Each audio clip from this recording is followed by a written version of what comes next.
Hi, I'm Marcel. I write a blog Lesson Known Gems, and today I have a bit of confession. I am Norwegian, but I know very little about Norwegian literature. I wanted to rectify that. I want to focus more on Norwegian literature, and therefore I needed to know, well, what is the history of Norwegian literature? So this video is going to be a very short summary about Norwegian literature. I'm just going to take out some of the points, some of the aspects, and if you don't agree, that you think that, well, this writer should be here, not that writer, absolutely leave comments down below and tell me what you think I'm doing wrong and what you'd prefer to have and why. So, where does the story of Norwegian literature start? It starts with the Viking skalds. Let me tell you a story. Gunnar Ormtunge, the skald, was so known throughout the little countries that he went through. He told stories about the Norse gods and about kings, and he got 2 Viking kings to promise him whatever he wanted as payments for his stories. Years later, when these 2 Viking kings were at war with one another, this skald rose up and said, "You guys have promised me one thing in return for my stories, and right now I want you to make peace." And it was peace. So the skalds told these stories, and these were oral stories, but today we know them as Vålåsbæ and Jarl's saga. Then something happened. Norway went into a union with Denmark. Denmark is this country here in relation to Norway. We shouldn't have done that. While the union started off as we're going to be equal and the Danish king is going to look at us as equals, that didn't happen. Norway didn't even get its own Bible. And why that is important is that with the creation of their own Bibles, you created a country's language. No Bible, no common language. They spoke Norwegian, but these Norwegians were so different from one another that you could travel just to the next valley and you wouldn't understand what they were saying. So no language, very little literature, but we still had some. We had, for example, in the 1600s, Dorte Engelbrektsson. She was the first professional writer in the sense that she got her poems published. And we also, in the 1600s, had Petter Dass. So, she was the first professional Norwegian writers as we know it today. His name is euphemism for toilet.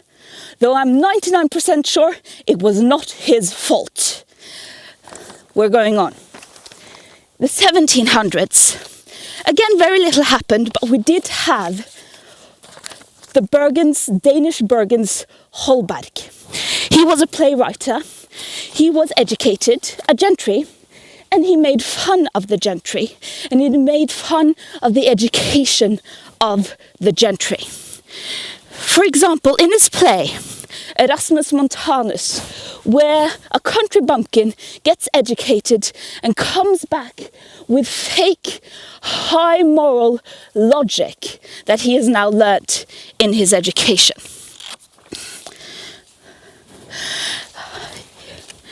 I will now make you a stone. A stone can't fly.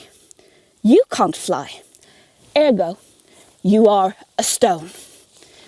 And how can you argue with that kind of logic? Wait. Then again, nothing much happened until the Napoleonic War. Napoleon was fighting with the British. The Danish were fighting with Napoleon. As you guys know, Waterloo, Napoleon lost. And as punishment, the Danes had to give Norway to Sweden, this country, as punishment, because Norway is just a thing. It's not like its own country with its own people. We could just be given away, right? It's not like we have any say in it. But what was great was due to not anyone really caring what happened, we got 1814 and our constitution. So, with our own constitution, we were finally our own country. True, we were still under the Swedes, but we were Norwegians. We could create our own identity. Problem was, what did that actually mean? So the job of the national romantics, of the writers and historians and cultural researchers were figuring it out. What was Norwegian culture? So among other things, we had two historians, Asbjørnsen and Mo. They travelled around and talked to a lot of different people to collect fairy tales. They were going to collect the Norwegian fairy tales and realize what made these Norwegian fairy tales. And they came back along with their colleagues and talked about these amazing fairy tales. We've talked to a lot of farmers. They were amazing. They were. Here's a big problem. They lied. Here's a map of Norway. This is a topographic map. This is a map that shows Norway and the layout of Norway. As you see, we have this long row of mountains, very long coastline up, all the way up there. You see what we don't have a lot of? Farmland. We weren't farmers. We were fishermen. But because farmers were the people that Asbjørnsen and Mo and their colleagues had talked to, it was farmers that became the center of attention, and it was farmers that became the Norwegian identity. So based on the fact that these created the history of Norway by picking and choosing who they thought were interesting, it was the farmers that became the center of the new Norwegian literature. They became a part of the farming literature. It became its own genre. So this was then the starting from the beginning of the 1800s. We're now going to talk and write about farmers. And because these were the Norwegian identity who carried the Norwegian spirits in them, it was very important that we talked about them in a positive light. Because in the end of the 1800s, we got factories in Christiania, which was the capital of Norway. It was interesting to see how the people who were working in these factories were actually doing, and they got a lot of the same treatment as farmers did in the farming literature, which was a very romanticized idea of, oh, poor little people, we need to take care of you, you are a victim of your circumstance. The other kind of literature we got was the one criticizing the gentry. And you have to remember that it was the gentry who was writing all of this literature. And one aspect of this was what's called the Christiania Bohemen. Christiania Bohemen were, among other things, jäger. And what they were people who were educated, who stepped out of the gentry community to make fun of the gentry community. So, among other things, Hans Jäger and Christian Krogh, with his book Albertine, wrote very critical about the gentry, most of other things, prostitution, and the double meaning that had with the gentry condemning prostitution, yet actually using it. So the books that they wrote, where they talked about prostitution, were banned because we don't like things actually mocking us in that sense. But what was interesting was that one of the aspects of the Christiania Bohemen was, for example, that you were going to write yourself to death and that you should not like Bjørnstjerne Bjørnson. Bjørnstjerne Bjørnson were one of the big four, med Kielland, Lie and Ibsen. Kielland, Lie and Ibsen were writers, gentry writers, mocking the gentry, but unlike Christiane Bohemen, they were still a part of the gentry. Especially Bjørnstjerne Bjørnson had a huge political aspect in creation of the National Theatre and a lot of publications. And he was actually the first Norwegian who won a Nobel Prize in literature. Now you might know the last name I mentioned, that Ibsen. Ibsen is, to date, the most known Norwegian writer, but that wasn't always the case. Ibsen was very much the genius that nobody understood. So he travelled abroad when he didn't get the recognition in Norway that he deserved, and became huge in Italy and Germany. And when he became huge in, among other, Italy, people were like, he's ours! He's Norwegian, he's ours! We got him! And because Bjørnstjerne Bjørnson wanted to create this huge Norwegian writing identity, he actually wrote to Ibsen and got him to come back to Norway. One thing he never got was a Nobel Prize.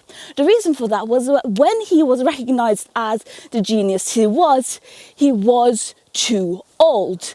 At that time, the Nobel Prize was meant to be given to young authors that was just starting out in their career to talk about, here's some money, please continue doing what you're doing, you're so good at it. Like, for example, the second one who got the Nobel Prize, Hamsun.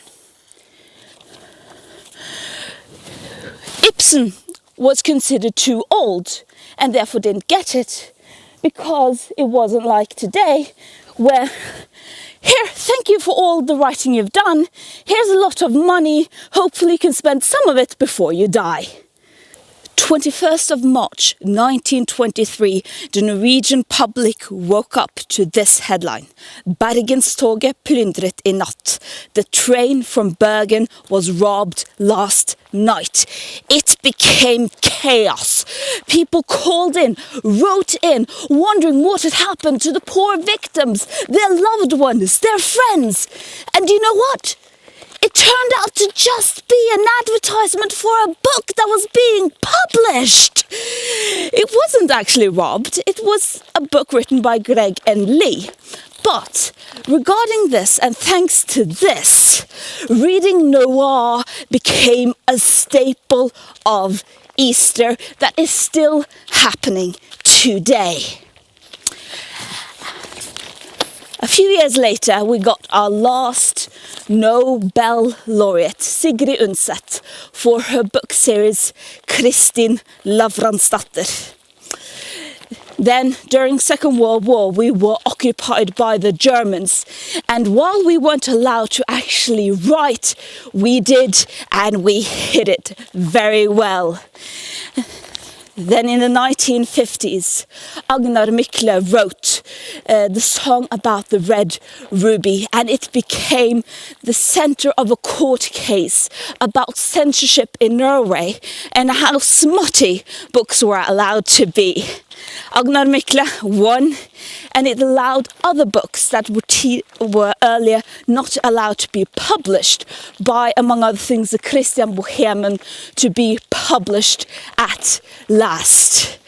Since then, Norwegian writers have been getting more and more international notoriety, with different writers being published in the worldwide, knowing blant annet Jostein Gaarder med Sophie's World and Jo Nesbø. We even are in the center of our own literary genre, the Nordic noir. But you know what still counts? What's still in the center of Norwegian writing? Nature. So, remember, a rock doesn't fly, and you don't fly. Ergo, you are a rock. Good reading.